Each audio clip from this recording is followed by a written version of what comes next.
बंधुओं, भाइयों, बहनें, अभी अपना वर्तमान भारतवर्ष देश में अनेक तरह के, खासकर हिंदू समाज में राजनीतिक कारणों से तथाकथित राजनीतिक नेताओं के गलत सोच और व्यवहार से कई प्रकार के विवाद उत्पन्न हो गया है। जैसे विश्वविद्यालय अनुदान आयोग में कुछ एक ऐसा नियम लाई है सरकार ने, जो नियम से समाज में विषमता, असंतोष और अत्याचार फैलने की संभावना है। यह सर्वविदित है।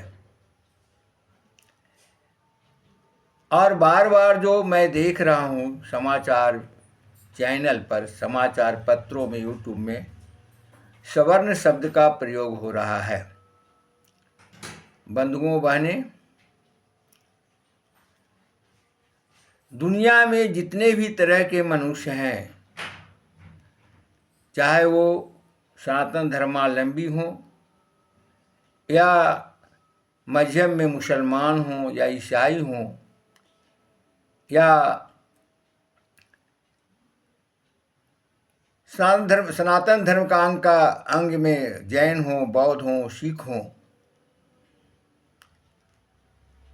या विश्व के अन्य धर्मावलंबियों में भी, या जो भी मनुष्य हैं, आस्तिक हो या नास्तिक हों, सभी में वर्ण है। सब सवर्ण है, वर्ण विहीन कोई नहीं है। और वेद में इस वर्ण का और मनुष्यों का प्रकार का बहुत विशद व्याख्या किया गया है। प्रसंगवश मैं आज ऋग्वेद का 9वां अध्याय आप सबों के सामने प्रस्तुत कर रहा हूं, जिससे कि लोग चीज़ों को समझें और समझ करके चिंतन करें कि मनुष्य में जितने भी लोग हैं सभी सवर्ण हैं। 4 वर्ण हैं और 5 प्रकार के मनुष्य हैं। ये पूर्णतः वैज्ञानिक है, ईश्वरीय कृत्य है।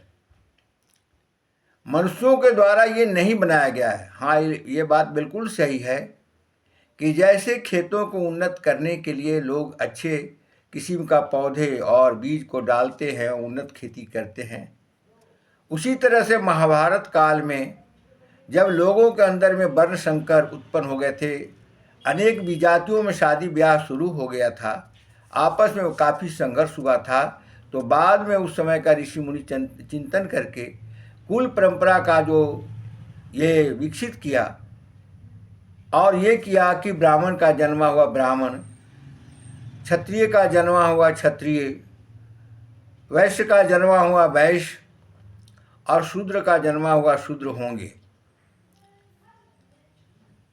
बहुत हद तक ये सफल हुआ और अनेक झंझावतों के बीच में 5000 वर्षों में आज अगर ये देखा जाए, चिंतन किया जाए, तो विशेष जातियों का ये जो 4 वर्णों का जो मैंने नाम लिया हूँ, मनुष्य अपने अपने कार्यों में कुछ अपवाद छोड़ करके दक्ष हैं।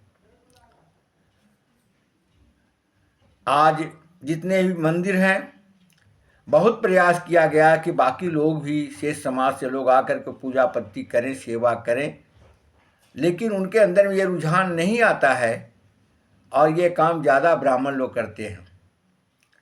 लड़ाई के मैदान में ज़्यादा क्षत्रिय समूह के लोग, चाहे वो राजपूत हों, जादव हों, जाट हों या सिख हों, ऐसे लोग लड़ने में माहिर हैं, या फिर मुसलमानों में पैठान हों। इसी प्रकार अनेक जगह भी है। सेवा करने के अंदर में जो सेवा के जो जातीय परंपरा चल आ रहा है, उसमें से ज़्यादा लोग करते हैं। व्यवसाय में भी जो बनिक समाज के लोग हैं, व्यवसाय में दक्ष हैं और ज़्यादा अधिक वही लोग करते हैं। ये सभी समाज पर लागू है। हाँ, ये बात भी सत्य है कि जो मनुष्य को ईश्वर ने दिया है उसमें भी ऐसा होता है कि दूसरे जो चिन्हित वर्ण किया गया है ये जन्म के अनुसार, उसके अंतर अपवाद भी हो जाता है। जैसे भक्त रविदास बहुत बड़े विद्वान हुए और उन्होंने समाज को रास्ता दिखाया।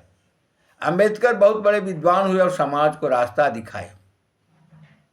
महात्मा गांधी बहुत बड़े विद्वान और त्यागी हुए, समाज को रास्ता दिखाए। महर्षि वाल्मीकि त्रेता युग में समाज को रास्ता दिखाए।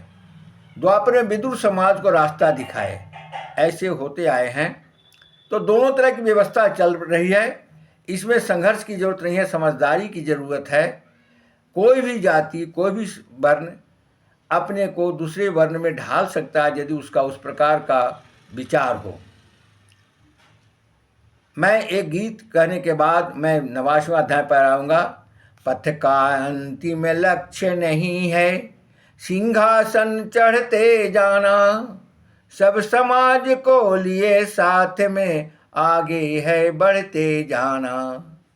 कितना आगे कितना पीछे जिसका कोई छोर नहीं, जहाँ सीमाएं मिल जाती है मानवता पर जोर नहीं।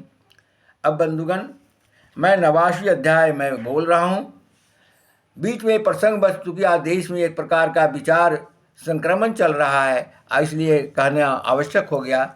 इसके पहले मैं आप सबों को 44 सूक्त तक के बताया था। फिर पुनः मैं 44 के बाद 45 सूक्त में आगामी दिनों में बताऊंगा, लोगों के बीच में प्रस्तुत करूंगा। अभी 90वां सूक्त है। ऋषि गौतम हैं, राहुगण हैं, देवता विश्वदेवा हैं इत्यादि हैं, छंद जगती और त्रिष्टुप है। ध्यान से इसको सुनेंगे तो जो मैं बात कहा वो परिलक्षित होगा। कृपया इसे यदि उचित समझेंगे आप लाइक करेंगे और सब्सक्राइब अवश्य कर लेंगे, ताकि आपको और भी आगे का जो मेरे द्वारा प्रस्तुत किया हुआ जो सामग्री है आपको सुलभता से मिल सके। आनो भद्रा कृतोयन्तु विश्वतो दवदासो अपृतास उद्भिद देवानो यथा सद्मिदा वृद्धे आसन्न प्रायो रक्षितारो दिवे दिवे। हम कल्याणकारी, अपराजित, समूर्ति कारक शुभ संकल्पों को सभी ओर से प्राप्त करें, जिससे विश्वदेव हमारी वृद्धि करते हुए हमारी सुरक्षा करने को सतत तत्पर हों। देवानां भद्रा स्मृतिर्जुतां देवानां रातिरभिनोनि वर्ततां देवानां शक्मुपसेदिमा वयं देवानां आयु प्रतिरंतु जीवसे। देवताओं को उदार अनुदान, मंगलकारी सुबुद्धि और सन्मार्ग की प्रेरणा हमें सदा प्राप्त होती रहे। हम देवताओं को सखा भाव प्राप्त कर उनके निकट रहें, वे हमें दीर्घायु प्रदान करें। यानी हम देवताओं से दूर न जाएं, देवताओं के प्रति हमारी श्रद्धा हो, अब देवताएं हमारी रक्षा करें, साथ साथ हमको सद्बुद्धि दें। तान पूर्वयानि विदाहु मयि वयं भगम मित्रमदितम दक्षमसिदम अर्मणम वरुणम सुमश्विना सरस्वती न शुभगा महेश्वरत। सुख प्रदान करने वाले भग, मित्र अदिति, दक्ष, मरुदगण, अर्यमा, वरुण, सोम, अश्विनी कुमार तथा सौभाग्य की देवी सरस्वती का हम पुरातन स्तुतियों द्वारा आवाहन करते हैं। तनुवातो मयो विवातु भेषजम तन्मना पृथ्वी तत्पिताधौ तद्ग्रामन सुमसुतो भयो भूवस्त्रदस्मिना सुतम धिस्नया जुवम। सुख देने वाली औषधियाँ हमें वायु प्रदान करें तथा माता पृथ्वी और पिता आकाश व सोम निष्पादित करने वाले पाषाण पत्थर हमें वो औषधि दें। उच्च पद वाले अश्विनी कुमार हमें निवेदन को सुने।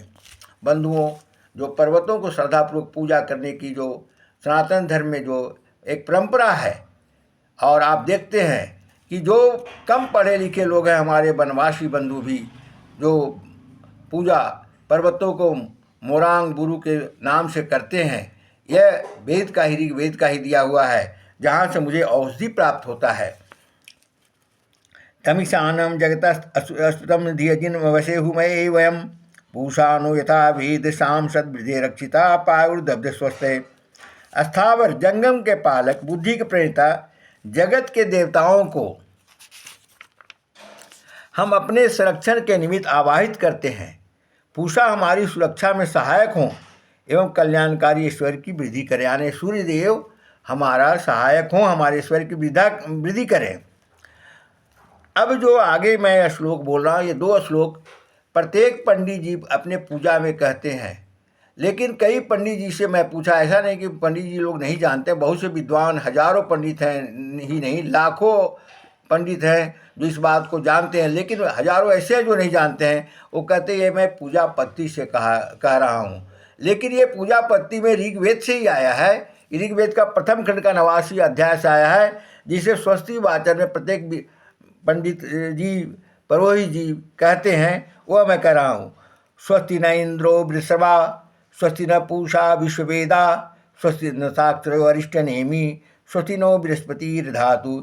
यशस्वी इंद्र हमारा कल्याण करने वाला हो, धनदाता पूषा हमारा मंगल करे, गतिमान गरुड़ हमारे हित करने वाले हों, तथा देवताओं गुरु बृहस्पति हमारे लिए कल्याणकारी हों। पृष्ठदशवा मरुत पृष्ठमातर सुबया वनो विदथेषु जगमया, अग्नि जिहवा मनम सुरक्षसो विश्वनो देवावसा गमनिन्न। बिंदु तत्वों से युक्त उत्तम गति से यज्ञों को प्राप्त होने वाले भूमिपुत्र, शुभ कर्म, संग्राम में जाने के प्रेरित, अग्नि की ज्वालाओं के समान तेजोमय परम ज्ञानी मरुदगण हमें रक्षा साधनों से यहाँ आगमन करें। ये 2 श्लोक मैं आप लोग से विनम्र निवेदन कर रहा हूँ कि चूँकि ये पूजा पत्ति में बराबर कहा जाता है स्वस्ति वाचन में, ये अपने निकट के पुरोहितों को भी ये बात आप अवगत करावें। ये ऋग्वेद से आया हुआ है। भद्रम कर्णोभिः शृणुयाम दीवाम भद्र पश्चिमेक्षाभिर्जत्रा, इसी रंगे तुष्ट वास्तुभिर्वरिष्यं हितं देवा हितं यदायु। हे पूजनीय देवों, हम अपने कानों द्वारा कल्याणकारी वाणी का श्रवण करें, नेत्रों द्वारा मंगल कार्यों को देखें तथा तुम्हारी स्तुति करते हुए दीर्घायु को प्राप्त कर उसका निर्वाह करें। अब इसका अर्थ आप समझ गए। महात्मा गांधी जो अपने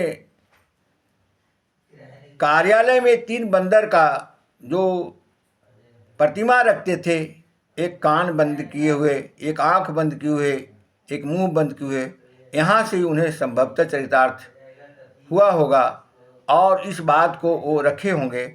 अच्छा होता, मैं उन्हें नमन करता हूँ कि ये बात को रखने की कोशिश किए। बुरा मत कहो, बुरा मत सुनो, बुरा मत बोलो, लेकिन अगर इसे सही रूप में ऋग्वेद का ये बात को धृत करते, बंदर की जगह पर ऐसे रखते तो ज़्यादा अच्छा होता। वैसे वो महान पुरुष हैं, क्यों ऐसा बंदर के रूप में रखे? शायद हनुमान जी उनको याद आ गया होंगे, क्योंकि वो राम भक्त रहे हैं, इसलिए इस रूप में उन्होंने दिखाया। मैं इस पर कोई आलोचना नहीं कर रहा हूँ, उनका चिंतन को मैं साधुवाद दे रहा हूँ, लेकिन ये ऋग्वेद का श्लोक का ही उन्होंने अनुकृति किया था। हे पूजनीय देवो, हम अपने कानों द्वारा कल्याणकारी वाणी का श्रवण करें, नेत्रों द्वारा मंगल कार्यों को देखें तथा तुम्हारी स्तुति करते हुए दीर्घायु को प्राप्त कर उसका निर्वाह करें। शतमिनु शरदोन्ति देवा यत्र नक्षत्रजरसं तनु नाम पुत्रासु यत्र पितरो भवन्तु मानो मध्यार्षिता दुर्गंतो। हे देवताओं, 100 वर्ष की आयु को पहुंचकर ही हम वृद्धावस्था को देख पाएँ। यानी भक्त कह रहे हैं कि हे देव, 100 वर्ष की आयु में हम वृद्ध हों, इसके पहले मैं वृद्ध नहीं रहूं, इसके पहले मैं जवान रहूं। उस समय हमारे पुत्र भी पिता बने। यानी ब्रह्मचर्य व्रत का हम पालन इतना करें कि 100 वर्ष के आयु में तक हम जवान रहें और उस समय हमारे पुत्र पिता बने, यानी वह भी स्वस्थ रहें और ब्रह्मचर्य पालन करें। अतः तुम हमें आयु के मध्य में ही मृत्यु को न प्राप्त कराओ। यानी 100 वर्ष से पहले हे देवता मुझे मृत्यु नहीं हो।